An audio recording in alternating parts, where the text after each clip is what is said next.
notre quiz télévisé Physics or not physics, that's the equation. en exclusivité sur la chaîne internationale. Or c'est Physics TV. Donc comme vous pouvez le voir, je suis un petit peu malade. C'est dommage, j'allais venir jeudi.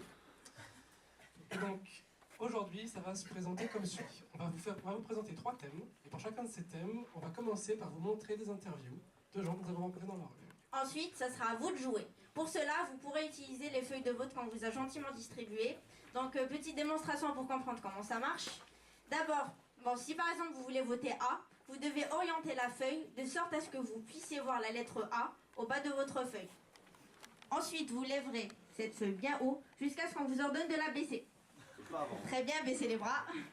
Merci. Commençons tout de suite avec notre premier thème, l'effet tunnel. Donc, Et comme promis, voici les interviews. Alors, qu'est-ce que l'effet tunnel vous évoque?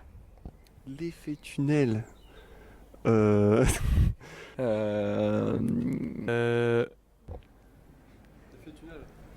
Aucune idée. Aucune idée. Ça fait penser à quand je suis justement dans des tunnels sur l'autoroute ou quoi que ce soit et qu'on a cette impression de compression et qu'on va jamais en sortir. Je sais pas, c'est la lumière au bout du tunnel quand on meurt, non? Ça me fait penser à une chanson de Justin Timberlake. Très bien, maintenant c'est à vous de jouer. Alors, on commence tout de suite avec la première question. L'effet tunnel, c'est comme A, une voiture qui accélère dans un tunnel. B, un laser qui traverse une feuille. C, se téléporter de l'autre côté d'un mur. Ou D, du saut à la perche. Très bien voté. Ne bougez pas.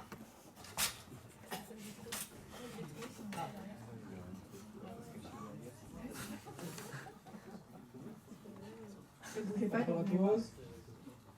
Vous pouvez sourire aussi. Souriez.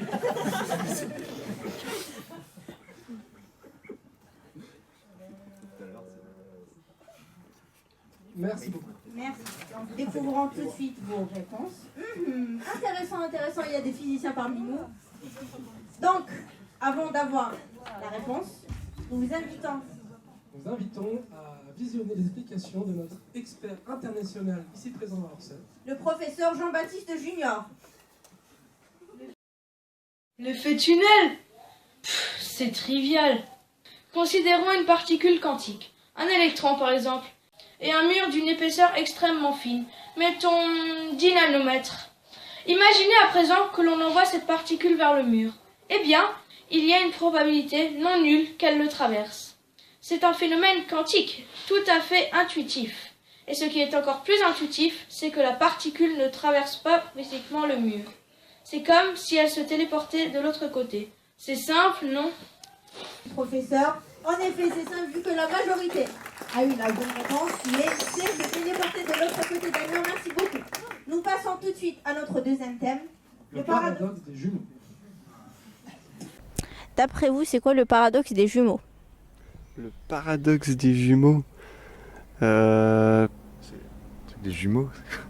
Je dirais le paradoxe des jumeaux, c'est d'avoir des jumeaux qui ne se ressemblent pas, d'un point de vue physique et d'un point de vue psychologique. C'est genre des jumeaux qui sont pas vraiment des jumeaux. Ou bien... C'est genre les faux jumeaux, je crois, non? Et toi alors, t'es fort en physique, tu sais pas, non? Très bien, c'est ça votre tour de jouer. Et la question est, qu'est-ce que le paradoxe des jumeaux?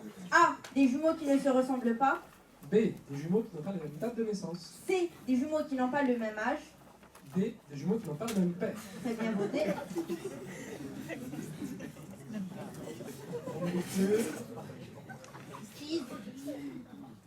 Merci. Découvrons tout de suite la réponse. Votre réponse. Eh bien, aujourd'hui, vous êtes chaud, hein? Très bien. Donc, tout de suite, une petite explication fournie par notre estimé collègue, le professeur Monsieur Beaubraf. Bonjour monsieur. Oui, bonjour. J'aurais une question pour vous. Pourriez-vous nous expliquer le paradoxe des jumeaux? Oui, alors le paradoxe des jumeaux. Alors moi, le truc, c'est que je suis plutôt en physique quantique, hein, donc je connais pas exactement la... C'est facile. Bonjour. Bonjour. Donc, le paradoxe des jumeaux, c'est très simple à expliquer. Vous prenez 2 jumeaux, l'un sur Terre, l'autre qu'on envoie dans une fusée à une vitesse très proche de celle de la lumière. Ok? Donc, à son retour sur Terre, après plusieurs années écoulées, Il se trouve que le jumeau voyageur soit plus jeune que son frère. Sérieusement? Ouais, sérieusement. Et ceci a été expliqué par Einstein dans le cadre de la relativité. Pour que la vitesse de la lumière reste constante, il faut que le temps se dilate. Merci beaucoup, mademoiselle. Je vous en prie. Donc, vous avez bien fait la réponse, qui est des jumeaux qui n'ont pas le même âge. Bon, bah, vous êtes bien partis. Nous verrons pour le dernier thème. La diffusion thermique. Avec le total. Parti? Oui. Ok. Ok. Alors, qu'est-ce qui est le plus froid? Ce côté-là. Quel côté? Le côté métallique. D'accord. Et à votre avis, pourquoi? Parce qu'il est métallique. Parce que... je sais pas du tout. Parce que le plastique est plus chaud que le métal. Mais en même temps, vous l'avez touché, moi aussi. Du coup, on a pu réchauffer le plastique plus que le métal, non? Non. Ça marche pas pour des étudiants en physique, ça. Alors, vous en pensez quoi? Pourquoi le métal semble plus froid que le plastique? A. Ils n'ont pas la même densité. B. Ils ne conduisent pas la chaleur de la même manière. C. Ils n'ont pas la même température. Ou D. La réponse D.